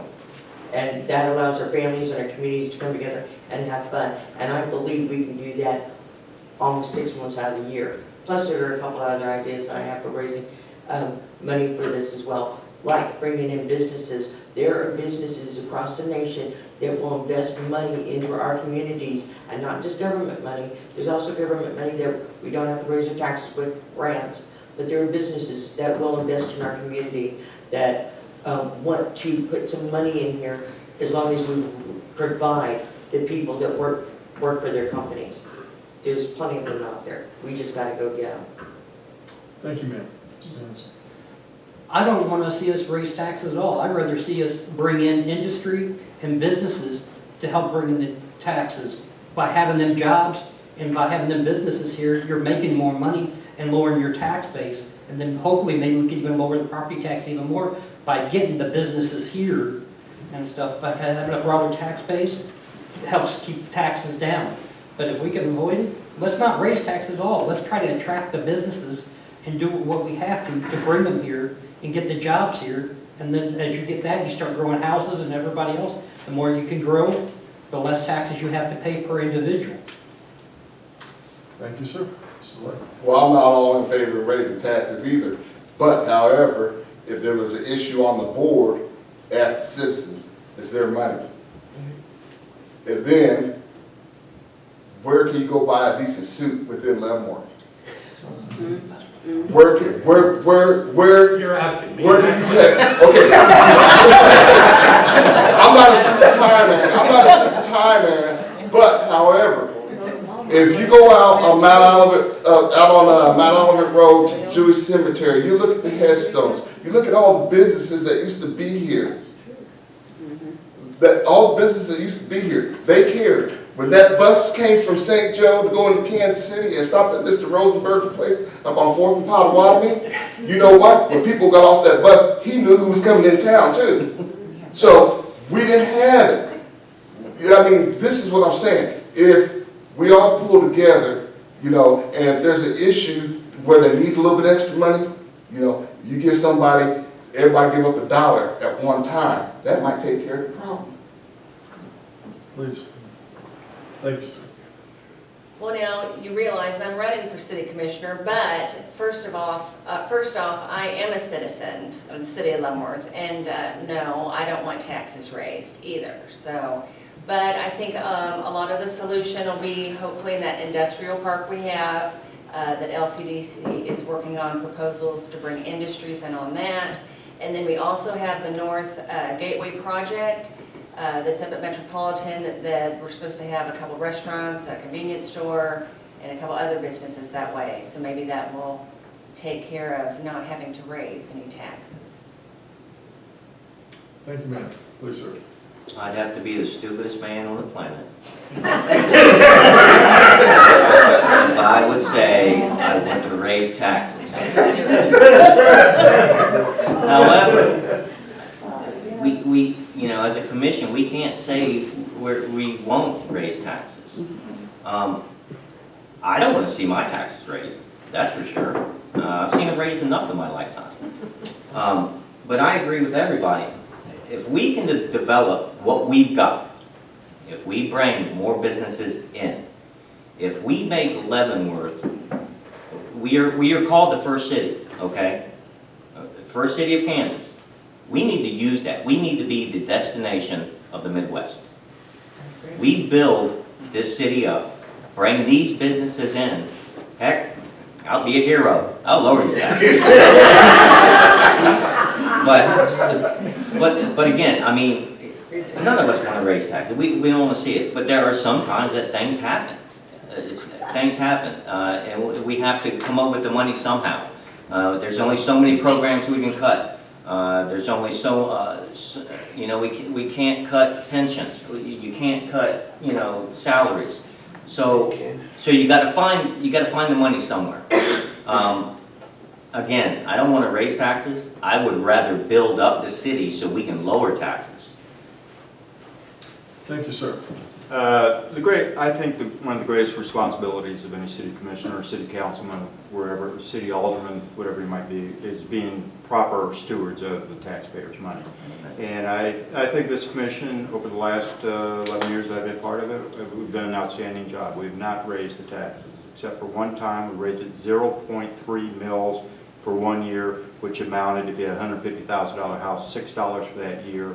We had spent down all of our reserve, and we needed to get a reserve up. We needed $50,000, 0.3 of 1 mil. I'm proud of what our taxes, our tax rate are in the city of Leavenworth. People say, oh, we have the highest taxes around. Let me give you a breakdown.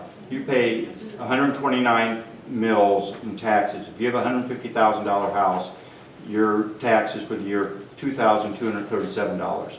Of that $2,237, 47% is paid to the school district. 1,049 of that 2,237 is from the school district. $640 is paid to the county. Residents of the city of Leavenworth actually pay more taxes to the county that are used for the county than they do for the city. $464, or 20.7% of your taxes support the city. That's the lowest, except for the library. You pay $83 for the library. Lansing, for example, their mill levy is 41.55. Ours is 26.924. Without the library is separate. They just pass it through us. Lansing's is 54% higher than ours, their city portion of the taxes. We have the lowest taxes in the Kansas City area of any city of the first class. I want people to realize that. And this commission has worked to keep it that way. And we have to be proper stewards of this, and we're doing the best we can. I think that we've done an outstanding job, and we do allocate those funds properly. But we have a very fair tax rate. We are the lowest taxing entity in the county. Thank you, sir. Ms. Bowden. Well, that's a hard response to follow. No, I think economic development is a key, as Mrs. Leonhard has said, and I have not raised taxes since I've been on the commission, and I don't intend to. We do have a reserve, and that reserve, I mean, some people think, well, you shouldn't have money in it, savings, but we do have that. I mean, if something would happen that would cause us to need that extra money, such as a whole street falling in or something crazy like that has happened, we would have that to fall back on, and that's very important. Any nonprofit, I've worked a lot with nonprofits, and any nonprofit needs to have at least 6 months of working expenses. And we need to have that in case of a disaster, in case of something else. So I don't intend to raise taxes. I haven't and I won't. All right, thank you all very much. For the next question, I would ask Mr. Hanson to start off. So let's start over on this side, and then we'll work our way across over one here, and then there's two people over here. Please, sir. I've heard a number of references to youth in your various answers tonight. How would you characterize the present relationship between the city of Leavenworth and the Leavenworth Public Schools? And is it appropriate, or would you change it in some way? Thank you, sir. Mr. What was that question? I could probably hear. You was basically asking, what's the relationship between the city and the school district? Yes. And how would you characterize it, and if it needs improvement, how would you improve it? Did I catch it correctly? That's fair assessment. Good question, but not one I'm well versed in. I don't know, I'm not really up in the school district, but I do know that currently the school district and the city are in talks, from what I hear, with the possible land swap that the school district would like. But I can't say one way or the other. I would hope that there is a good working relationship, but I can't say for sure that I would know because I'm not well versed in that, sir. Please. I'm on the same page as Mr. Hanson, but however, there again, if there's not a good relationship, there need to be, because communication lines, that you take a brick wall and you put it up and you try to talk through it, you can't. But if you take 1 or 2 bricks out of it, then you can communicate, and then you be on your way. Please. Yeah, without having any children, like I said, I had to go have a nice conversation with Dr. Mike Rowe to see actually, how the public schools work. So I went to a Catholic school, and it was a lot smaller. So, I mean, I would hope, I don't know the total answer to your question by any means, that the city and the school system, I would hope, would have a good relationship. And if not, then yeah, communication needs to happen. Thank you. From what I understand, the city and the school district have a pretty good working relationship. And you need to have a good working relationship between the two. You're going to have a lot of give and take, regardless of, what that relationship is, but, they need to go hand in hand, not only for the educating of youth, but with working with the city for after-school programs that may not be on school property, that could be on city property.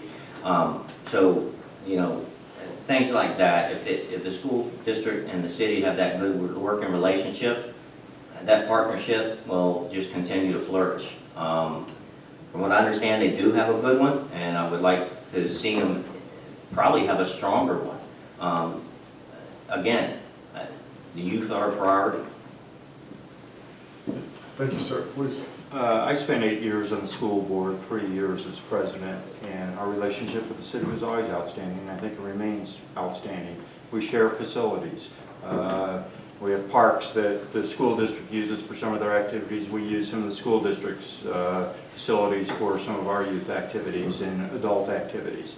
It is, I think, a very strong relationship, and has to remain that way, and that's key to any city, any community. Schools and the city, they're basically one, 2 different government entities, and there's a strong working relationship. Are there disagreements now and then? Yes, but nothing that someone's going to fall on their sword over. It's just we have to work out some issues. But I can't think of any issues right now that are apparent or are boiling up.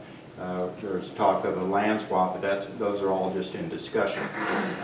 So, yeah, it is strong. It needs to remain strong, and I firmly believe it will remain strong. Thank you. Thank you, sir. We meet with Dr. Roth We used to meet quarterly, I think now it's every 6 months, correct? That's still for school. So quarterly, that for schools, yes. And so we hear what's going on with everything. It's not only about the students, it's about the buildings and the infrastructure around the buildings, and there have been issues with traffic and that sort of thing. And so we need to have that close relationship, so we work together on those issues to make sure that the schools are running the way they should. Thank you, ma'am.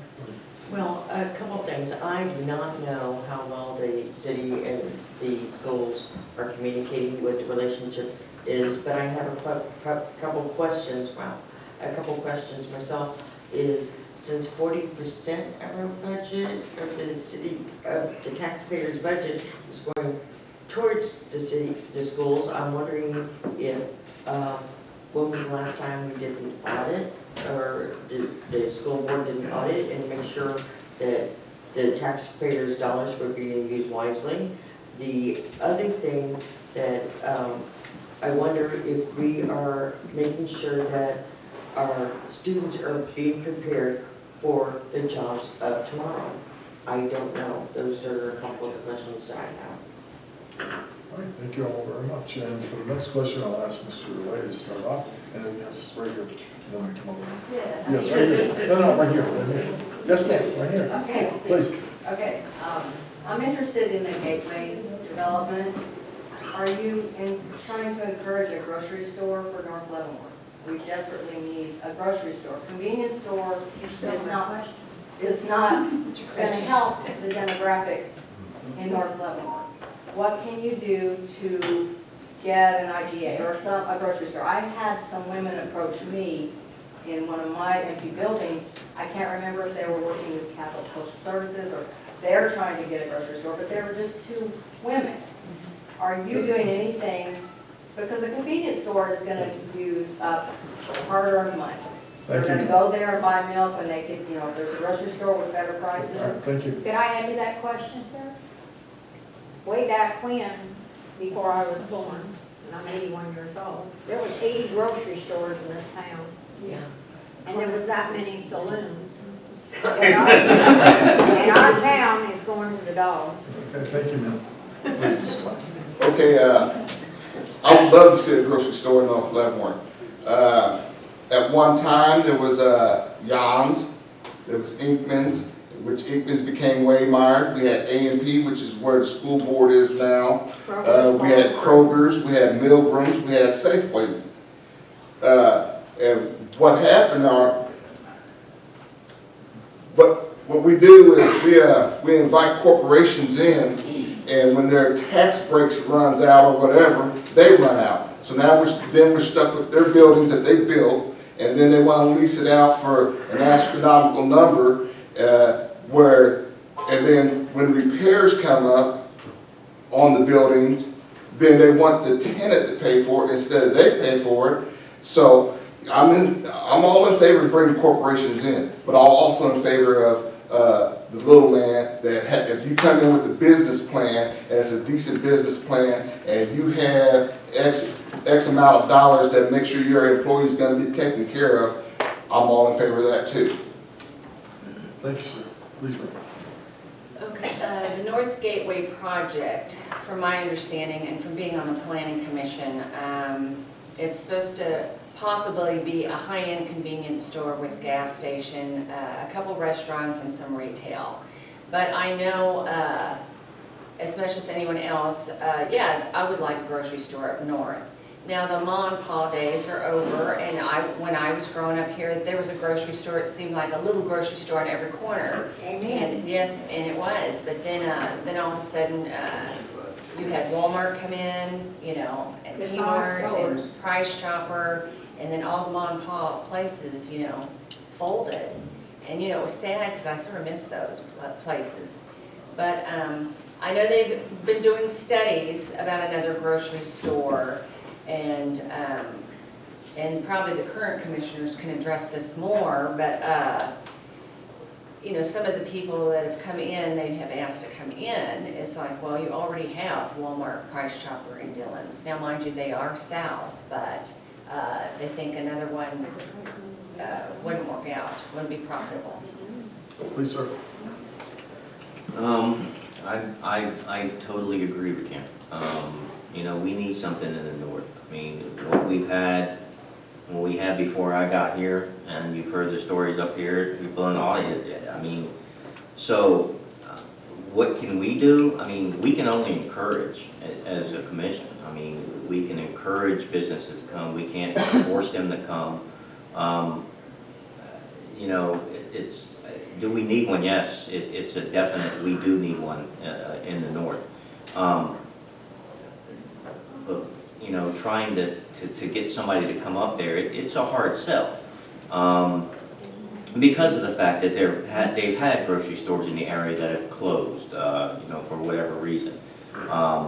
So it would be a hard sell to get somebody in there.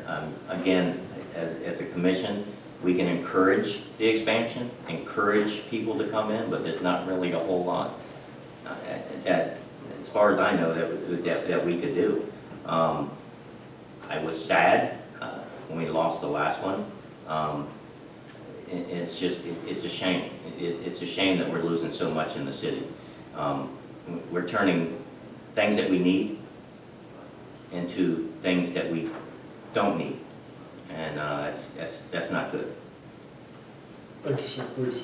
I think one of the things we're talking about is when Cutler closed at 20th and Spruce was 2-3 years ago. When that did close, we the city commission, we people in economic development pursued other grocery stores. I in fact talked to the development manager for the Kansas, Missouri area of Sprouts. They're headquartered in Phoenix, Arizona. I called him, I was mayor at the time. I said, here is a location, a store is closing, a major grocery store of 80,000 square feet. It's located on Kansas Highway 22 and Wagga Wagga, or 20th Street traffic way. So and they right away called it up on their computer and said, well, traffic counts this, that. They'll get back to me, and a couple days later they said it doesn't generate the traffic count that we need to support this grocery store. And Sprouts is a small footprint grocery store. You'll see them in Johnson County. And they said, you know, you got Dillon's, Price Chopper, and Walmart, you know, just 2 or 3 miles away. That doesn't solve the problem with the people up north. These are business decisions these businesses make, and they're not doing it. We do have a grocery store coming in over at 5th and Miami. It's a co-op store that's starting next, I think next spring. We've already approved giving it in that building right across the block, across from Butler, Muffler. They are putting in a co-op grocery store, and they're going to offer fresh produce, meat, canned goods, not too much frills, and they will expand from there. But we have given them that approval. And Ms. Hamilton's point about auditing, I just want to make sure you understand that all government agencies, school boards, city commissions, county commissions, etc., are required by law to be audited annually, and we all are. Now, the school board is, the city is. So those audits do occur. Thank you, sir. Please. You know, it was really, I live in the right near Country Mark, so I was really upset when they closed, but the owner was retiring. He'd been there for many years, and he was retiring, and he tried to sell it as a grocery store to someone else, and it didn't go. However, you know, we used to have Aldi's downtown, and that was a really nice thing for the people who lived in the high rises down there. And to that, we've added the Abernathy, the Tire Town, Lofts, the Home 2, Fairfield, the Immaculata is being converted into apartments. And so I think the numbers are going to be better, but for some reason, it was just impossible for us to get a decent sized all-purpose grocery store in North Leavenworth, but we desperately need one, and we still going to work on that. Well, I have been doing a little bit of studying on this about the way retail is actually progressing towards the future. And believe it or not, most big box stores, including grocery stores, their numbers, because of Amazon and the internet, they are competing, and they cannot usually sustain their margin to sustain big box spaces. Is not working out so well. And in my mind, that works out very well for small communities across the country like ours, that Walmart and big box stores have kind of run them out. So doing boutique stores, okay, is a video that I saw about what ways that they're thinking about going. Um, um, They're doing that more so over in other countries than they are here. But I think that's something that we can bring to Leavenworth. I think we could sell that idea of boutique grocery stores that are actually more specialty stores for what that area of the community needs. And also in North Leavenworth, there is high traffic areas, but we need to make space for those grocery stores, because you're right, unless it makes sense and the traffic's going by there, they will not come in. Mr. Hanson? Your answer, I totally wholeheartedly agree with you. We do need one in the north end because I live in the north end. I live right off of 12th and between 12th and 13th. So we have nothing. Country Mart was the best thing we had because I'm just like our military members that talk to me up there. I don't want to go south. But where do I have to shop to go to the grocery store? Got to go south. We're forced to do it because we can't get a retail business to come to the north end. We got to find some way to make it attractive for them to. But I'm definitely wholehearted. I'd rather shop closer to home than have to drive so far. Thank you, sir. Okay, Ms. Leonard, I'm going to ask you to start the next round. Who has the next question? I think somebody over here. Mine was on the grocery stores. And that's why everybody's moving to Baser and Lansing, because of Leavenworth, all the crime and everything. My question is a little unfair, but I think we've talked a lot about economic development, and my personal opinion is one stumbling block for economic development for the city of Leavenworth are the highways leading into Leavenworth, which I know is not directly a city commission. But to get to the question, if you're on the commission, what do you think you might be able to do to either improve, I mean, back in the day, you could drive from Lansing to the turnpike entrance with no stoplights. Now there's 12, something like that. And we all know the road between here and KCI is pretty poor. And I know the problems, but I'd like to hear if you have anything, any idea of answers. Well, it would just, keep up with street maintenance. The thing with from here to the Kansas City Airport, I mean, we can take care of our part, but Missouri, doesn't want to have anything to do with trying to, fix the bridge. They want it all on Kansas. And, you can't control what they do to their roads over there. But if we can at least in the city, just try to keep up with our street maintenance, that's all I can say. Mr. Murphy? I agree with the street maintenance, but I also think we need to reach out to the nearby communities, whether on the Missouri side, Lansing, throughout the county. Maybe together we can come up with a plan to fix the problem. Now, what I understand, especially down here across the bridge, there's not much hope. Everybody wants to build another bridge. On the Missouri side doesn't want to do anything, have anything to do with it. Until they fix something on their end, it's not going to help us to fix anything on our end. But I think if we can foster a good enough working relationship with the nearby communities, whether it's Lansing or across the bridge, maybe we can come up with a solution together. Maybe we can, make it worth their while, so to speak. Not financially, but maybe we can make it worth their while in some way. Make it mutually beneficial. And I think that would be a start, to have that conversation with them, to see what we can do to make it better for everyone. Because they're going to come through here. So why not? Well, why not let them get over? One of the ways that we can get improvements made on highways or bridges in this country is if we can declare that it's necessary for the national security. Fort Leavenworth is obviously not a troop base where you're firing artillery or tanks are rolling. But what I have argued in Washington, and actually did get a hearing, somewhat of a hearing on it, is that I believe that the Centennial Bridge is necessary for the economic security of the United States. When I-29 floods, which it does almost every other year now, it shuts down for about 20, 30 miles. and all truck traffic has to come across the Leavenworth Centennial Bridge, go up through Kansas, get back up into Nebraska, and I-29 goes all the way up to Winnipeg, Canada. It's for a main traffic way, and that caused, you know, a lot of problems. And I've argued in Washington, we did get a hearing on it, that this is necessary for the economic security. Unfortunately, laws are written, if it's for the national security, we can throw some money at it. Try to get Missouri involved. If we put in a 4-lane bridge over there, then we need that 8 miles over to I-29 being 4-lane. They would not be willing to do it. It'd be Federal Highway Administration says it'd be one of the cheapest 4-lane highways for 8 miles anywhere in the country, because there's only 8 property owners, so the cost of the property is fairly cheap. But Missouri and Platte City and Platte County have to be on board, and right now they're not on board. I know the county is potentially looking at a project, building the bridge, or looking at the feasibility of a bridge going across somewhere around Highway 5 or Eisenhower Road over to 152.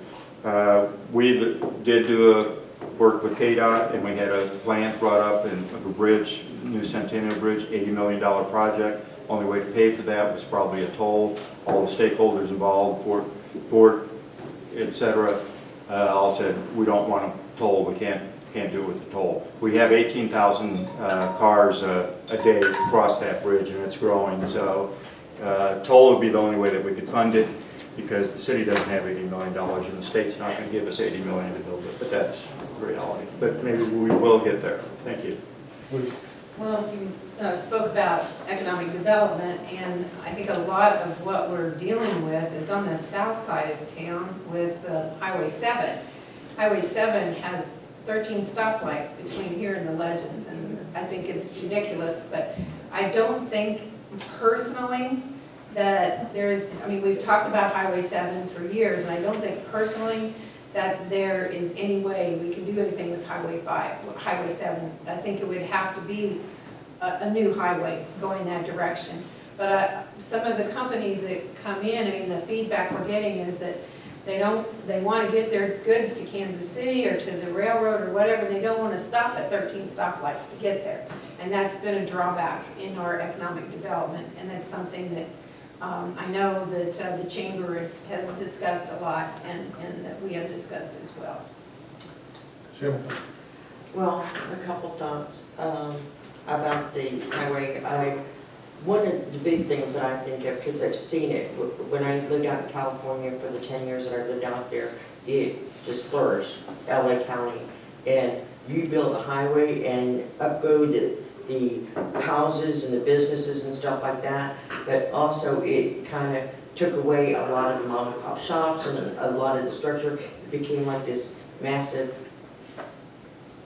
I'm sorry, it was just overwhelming to see the explosion. And in my opinion, we do need to build a bridge. We do need to make a highway here, whether it's going across a bridge and making it wider, whether it's one state representative said making a road, outer road, a loop road that goes around Leavenworth for the trucks in, so we can bring in industrial, which I think is a great idea. But in my opinion, we should not expand anything going to Kansas City except for that outer road, because as soon as we do, those people will not be stopping and shopping coming from Fort Leavenworth, which is our biggest,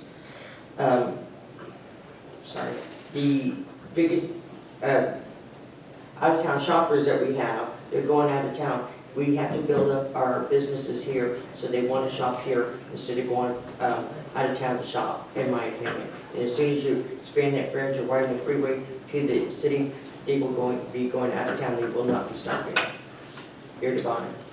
I think we need to build businesses here first. Thank you, ma'am. One, we have to work with our, like our two commissioners, current commissioners said, we have to work with our county, we got to get with the state, we have to get with the other cities. If we can't work together, you can't get anything accomplished. So you have to have open communication on it. I'd like to see K7 corridor become like a freeway with access roads on the sides and stuff, so that you could cut down some of them stoplights. But that's going to still, once again, you got to communicate and get other people backing on that, such as what you have when you get into Johnson County going through there. They eliminated some of that by putting overpasses and off-ramps. If we could look at doing that here in Leavenworth somehow, towards the Lansing area, as you're going towards, into Wyandotte County, it'd be great. I also read about the loop that they want to put in. I'm all for that loop. I think an outer loop to help try to get traffic in and out of here is a good thing. But it all starts with getting the other communities involved. If you can't get the communities involved and stuff and work together and communicate, you're not going to get anything accomplished. Thank you, Mr. White. Well, look at it, if you look at 7 Highway, it's decent coming in and out, besides the stoplights, but if you gotta run 80, 90 miles an hour, leave early. 73 going up the Atchison, nice highway. It used to be real rough, you know, all the curves and everything. They came in, they redone it. If they needed a bridge, I say, okay, put the bridge up, put a toll booth up. Leavenworth County citizens get a pass. Anybody else, pay. Thank you. All right, for the next round, I'd ask Mr. Murphy to start off. Who has the next question? Any other questions? All right, well, I guess Mr. Davis. We're gonna wrap it up. Mr. Davis? Yes. In this, you said you'd give each of us a minute to rebut, and I'm not rebutting anyone here, but I just want to add some more information on K7. That is a problem, Mr. Euler pointed out. If I invite anyone here to look at the KDOT master plan, KDOT being Kansas Department of Transportation master plan, that is a highway. It's supposed to have access roads, as Mr. Hanson pointed out. It should be, it's 65 miles an hour. From Lansing to the turnpike is 8 miles. It's scheduled to be 7 minutes and 45 seconds. No one can make that now in 7 minutes and 45 seconds, unless somehow you time the lights, and I've never done that. But what happened in previous administration in Topeka, they took a lot of money from KDOT funds, so they started putting up stoplights, and that isn't what it was supposed to be. They're supposed to be access roads. Should be a free route all the way down to the interstate. Businesses look at that. If they're moving product, and say, how long does it take me to get to, you know, an interstate that I can move my product back and forth? It does hurt. So hopefully the KDOT master plan can be implemented the way it was, that it's set out to be done, but right now it's not. We're stuck with a lot of lights. Those of you that have been around for a while, 25 years ago there were no lights between Lansing and the turnpike except for a flashing yellow light at Victory Junction. Now count them, they're 9. There's not 19. I think it feels like 19 or 16, but there's 9. Yeah. Thank you. Seems like a lot. Mr. Davis, I do want to follow up. I agree with Mayor Preisinger and candidate Lay here. A bridge and stuff, I think we all need to go back and look what we had when Centennial Bridge was first put in. We had toll booths on that bridge then. And it was a sunset period that once there was so much money invested in that for upkeep and stuff, the toll booths came off. I don't see a problem with the toll booths back on there as long as we have a sunset again on it. It helps fund it, helps pay for it, and it's a use tax is really what it is. But everybody that uses it is paying for what you're getting then. And it's a way to improve and things. It's not the ideal way all the time, but it is a way to fund something and get it done. Anybody else want 1 minute? I second that. I think. Yeah, because if you look at Fort Leavenworth Federal Penitentiary, the VA, how many people are coming over to Kansas, getting getting their paycheck, and going back across the bridge? That's money going down the road. We might as well capture $1 or $2. I mean, when the Centennial Bridge, I think it was the boost came off 10 years earlier than what it's supposed to, somewhere around there. But it paid for itself before it was supposed to, and they go right over to the county courthouse and get their little K tag or whatever you want to call it, and they can scan without even having to stop, as long as we get the dollars. Oh, I just wanted to second that, and that's also what I was saying about, building a bridge without having businesses here first that will attract the Fort Leavenworth and other places, because if we don't have those businesses that catch their eye and market those businesses, if we open up that space to where they can just drive out of town, they will not stop and shop here, even if we have But we have to have the businesses. Yeah. We have to have businesses here Not first. about this, can I say something about the grocery store? 1 minute on the grocery store. Just a second, I just want to do a shout out to the Family Dollar and the Dollar Store over on Spruce and 4th, and the Family Dollar out on the 20th and Spruce. They have expanded, since Country Mart closed, they have expanded, and if you go shopping in there, they do have food, they have refrigerated food, they have, their aisles have expanded a lot, and it's been great to see that happen on their own. And if you go in and ask for something, then they'll look at ordering it for you. So I think it's great. That's a big help, May I even say though it's not something? big. Please, ma'am. You know, Lawrence has a panhandling law. We don't have that here in Leavenworth. And people are getting afraid to go to the Family Dollar downtown. There was graffiti the other day on 2 sides of the building. They washed it off. But there are so many people standing outside panhandling. They can't help it probably because they're homeless and they have no place to go, I guess. But it's getting really dangerous, and somebody should address those problems of panhandling in town and stuff. I would ask that if you do see that, you can call the police. We did change an ordinance recently. If you remember, a couple times a year at 4th and Limit, there'd be people there with buckets that come out. We changed something here recently that's no longer. Lawrence does have a law, and I've seen the panhandlers out there on Yeah. 4th Street. You see and something, say it's- something, yeah. Yep. See something, say something.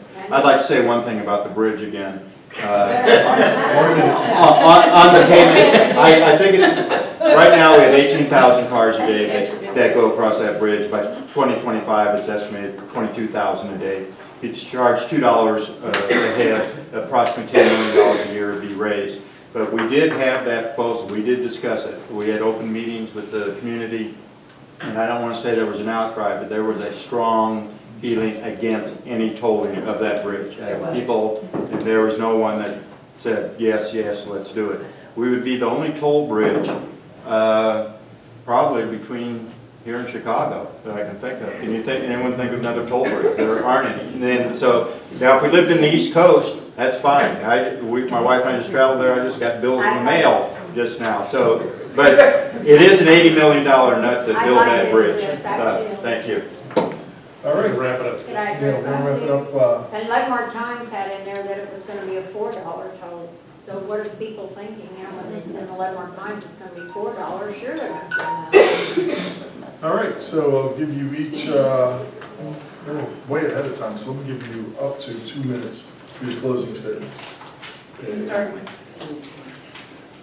Mark, you start. I'm getting out of the fun hour early. One, I want to thank everyone for being here, taking 2 hours of your evening to come out and see us.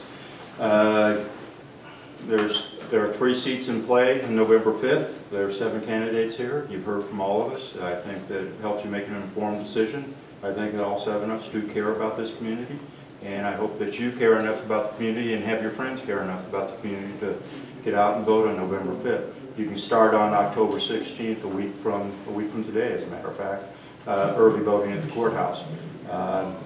Usually the turnout at city elections are relatively low. I'm hoping, and I hope that it's going to be better this year, but realistically it's usually 10 to 13% of the registered voters. It should be better because, as I said earlier, that your local government, your school boards, your city commissions have a greater impact on your lives than your federal, your everyday life than some of your federal elected officials. Not taking anything away from them, but we do have a larger impact. As for a vision for Leavenworth, I do have a vision for Leavenworth, and I've always had a vision for Leavenworth, and my vision for Leavenworth has been and remains making Leavenworth a better place to live, work, invest, and raise a family. I'm going to say that again until Why don't you say that one more time? Yeah, I am going to say that one more time. There's been talk about a vision for Leavenworth, and I do have a vision for Leavenworth, and always have had one. And my vision is for Leavenworth. It has been and remains making Leavenworth a better place to live, work, invest, and raise a family. Thank you. Thank you, sir. I want to thank all the candidates for running. This is really it's hard work, isn't it? And it's really good to have you come out and want to serve our community. And I know I have enjoyed serving. I feel it's a real honor to be in this position and want to continue to serve. And I can't stress enough getting people out to vote, because it is disheartening when you work so hard to run for something and then people don't get out and vote. And so anyway, to the public, I hope you get out and vote, please. And thank you so much for everything. Thank you for hosting this. Thank you. Yes, thank you to the Chamber of Commerce. Thank you to the citizens for coming out here. This is your community. We are just servants here. You guys, basically, if you are involved, you are steering the policies of everything we create here in this community.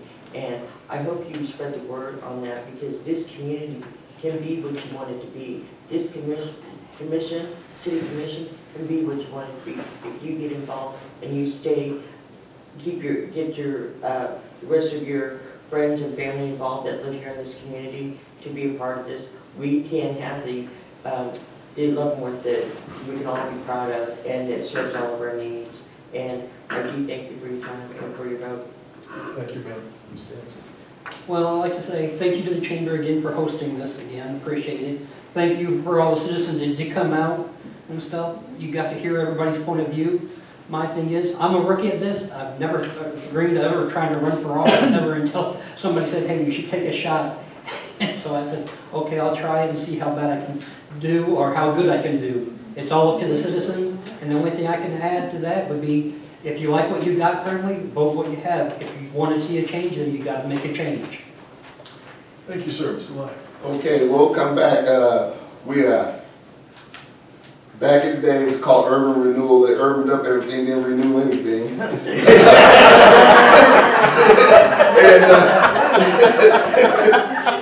I'm sorry, but you gotta make life of some stuff.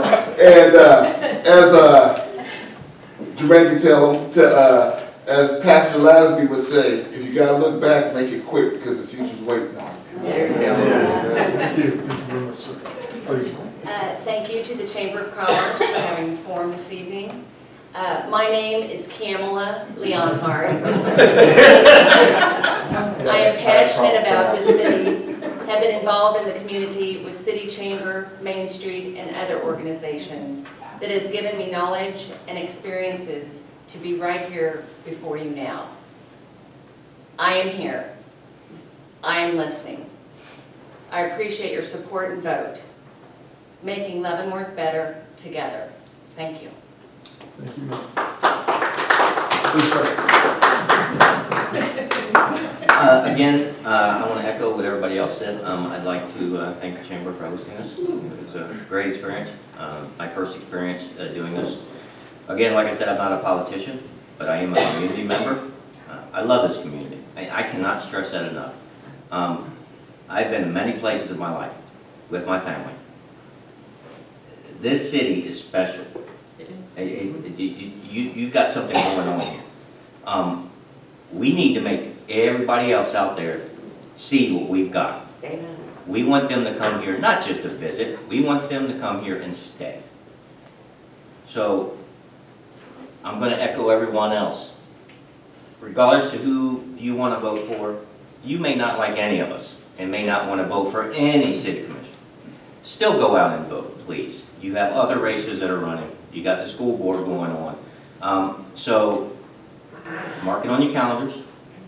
Tell your friends. Tell your friends' friends. Tell your ex-friends. Go out and vote. It doesn't matter who you vote for. I mean, Murphy, remember the name. But please, please get out and vote. And thank you for your time. All right, candidates, thank you. Ladies, thank you all.